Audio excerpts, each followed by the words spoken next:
Now, I've got, especially on the phone, who is probably going to talk about her passion. Do you see what I did there? Hayley, who is there now. Hello, Hayley. Hi. Good evening. Is it Hayley Doswell or is it Hayley Gillard? It's Hayley Gillard. Right, I got married. Okay then, right. And you are the founder of a social enterprise called Wild Goose. I am indeed, yeah. Would you like to tell us what Wild Goose does?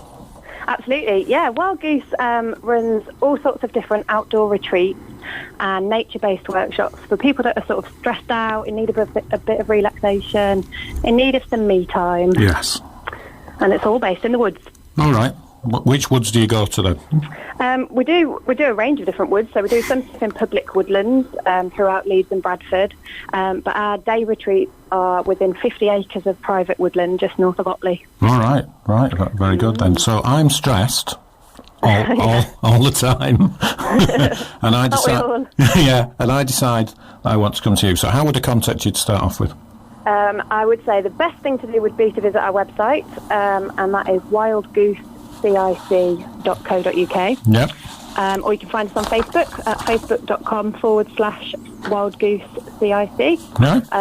And we're kind of really active on there. We do lots of blogs, lots of different kind of competitions and posts and things, and really kind of try and interact with the people that come and like us on there. So you could do that. So I've contacted you on there.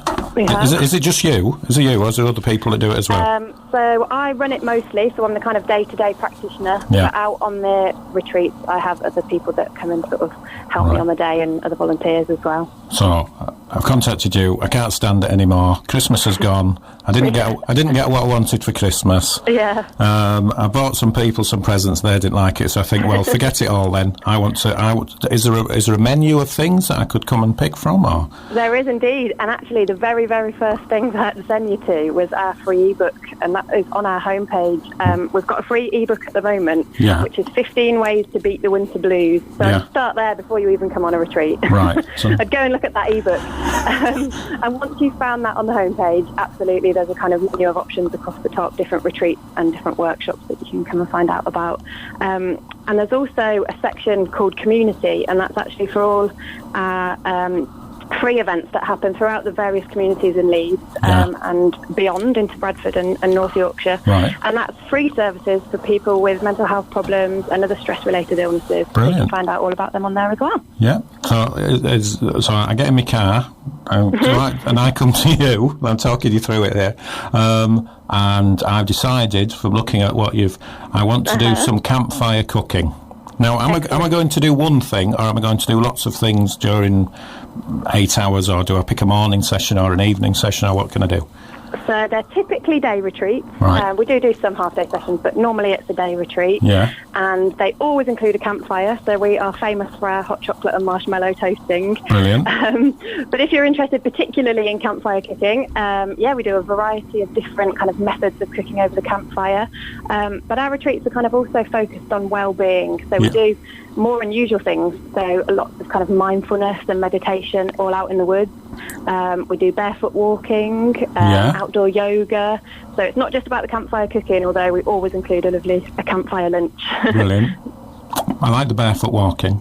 I go when I take my dogs down by the river, which obviously I can't do now because the entire Aire Valley is a river at the moment. Oh, no. I like to skip through the grass without my shoes on, and good. Do you really? I do, honestly. Yeah, I know I sound sarcastic, but that's how I've talked for years on end. So, do you get a lot of people? How long have you been doing it then? We've been going about a year. We actually just celebrated our first birthday before Christmas. Yeah.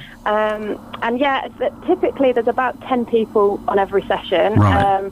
And it's deliberately kept to that number because we try and kind of create a really good connection amongst the group. Yeah. A lot of the session is based around sort of peer support and helping each other to relax, and we find that 10 is the kind of perfect number anymore, and it gets a bit sort of too many. Right. And are you getting repeats, not repeat offenders, are you? That's not the right word. People who come at whatever the word called, repeat.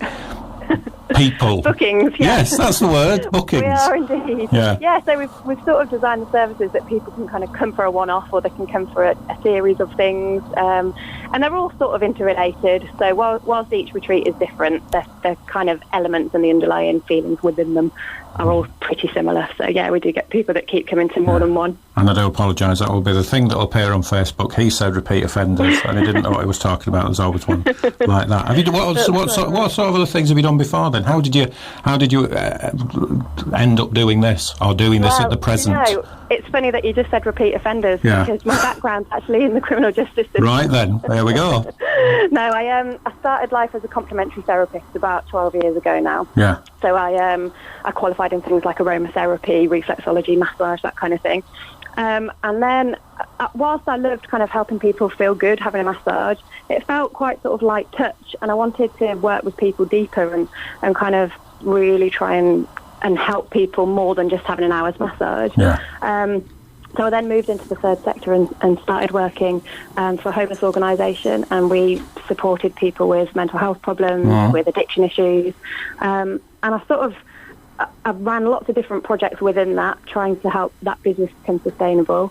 And then about 4 years ago, I had a bit of a bad patch myself, and I started to look at what made me feel happy, and it was all nature. It was all kind of being outside, taking my dog for a walk, for a picnic in the park. I know what you mean there. And so I thought, there's something in this. Nature's good for us.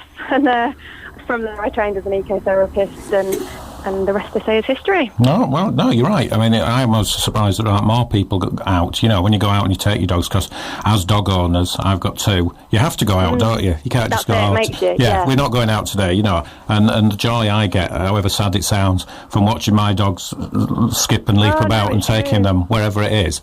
But you always wonder why there aren't more people out walking. Absolutely. You know, you can go to some places and people walk within 100 yards of the car park, and then you get a bit further out and there's absolutely no one there, and it makes me feel fantastic. Absolutely. We're out in any weather as well, so we even barefoot walk in the snow. Right, good. So it's good for you. Nature is good for you. Yes, of course it is. It is, and there's not enough people getting down with nature these days. Dare I ask, is it rude to ask how much it might cost for a day session? At all. It is £75 roughly, depending on the session. So most of the sessions that we offer are £75. Yeah. It is worth just saying, while I mention that because we're a social enterprise, the profit that we make from those retreats actually goes to running the free sessions that are for people that are referred with mental health problems. Yeah. So we are a social enterprise, and whilst I can't say we're not for profit, because we are for profit, but it's what we do with the profit that's different. So we reinvest our profit. Yeah. Brilliant. I'm just writing that down. Social enterprise, profits go about. Is there anything else you'd like to? Outdoor knitting retreat. Does Fiona Drake get involved with that? She does indeed. She is. She loves knitting. Tutor on that. She does. Yeah. Absolutely, she's the tutor for that one. It might be very worth quickly just saying, whilst I'm sort of on air, that we have actually got a January sale on at the moment. Right. So there is 30% off every single day retreat and workshop. So that is all of our knitting retreats, our outdoor yoga retreats, our natural skincare classes. In order for people to claim that, they need to go to the website, which is wildgoosecic.co.uk. Yeah. And then they need to quote January in capital letters when they check out. Right. A little bit of a plug. No, that's fine. That's what you're here for. That's absolutely brilliant. Where do you see yourself then in 5 years? I've always wanted to ask somebody that, because you always get asked it. Where do you see? You know, where would you like to take it? Well, it's not where would I like to, it's what we will be doing. Right, go on, yeah. And we'll have a woodland of our own, which will be a residential retreat centre. So there'll be a hot tub and a therapy room and little pods where people can sleep, and we'll be in the woods permanently. Right. Not just day retreats, weekends too. Yeah. Do you find yourself more relaxed doing this all the time then? Or do you 100%. Yeah, absolutely. I wouldn't go back to working in an office for anything. It's incredible, and it's so great doing something that you love, and you're helping other people feel better, and I'm just spending all my days in the woods. It's great. That sounds brilliant. Absolutely brilliant. Well, thank you very much for talking to us. No, thank you for having me. Well, I shall put the details on the website, the Drystone website, and I'll get some of my friends and we'll all come and do some outdoor knitting. I don't know what is outdoor knitting? Well, you're just knitting outdoors, isn't it? It is. in a yurt, in case. Oh, right. Oh, that's good. Oh, yurts. Yurts are very good. That's good. Right. Thanks for talking to me then. No problem at all. Thanks, Anthony. All the best. All the best in Take the care. future. Bye-bye. Bye-bye. Bye. There you go then. Yurts, knitting, barefoot walking. I do like it, and I don't think enough people do actually get out and about into the countryside, because it does feed the soul and the imagination and just makes you so happy. You know, your adrenaline levels and your endorphins are going up. Tonight, thank you to Hayley from Wild Goose, cic.co.uk, and as I say, I'll put all the stuff on the website.